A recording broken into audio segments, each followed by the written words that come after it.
اللهم اهدني فيمن هديت وعافني فيمن عافيت وتولني فيمن توليت وبارك لي فيما أعطيت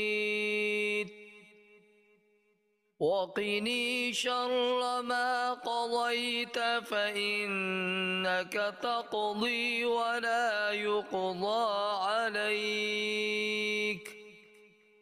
إنه لا يذل من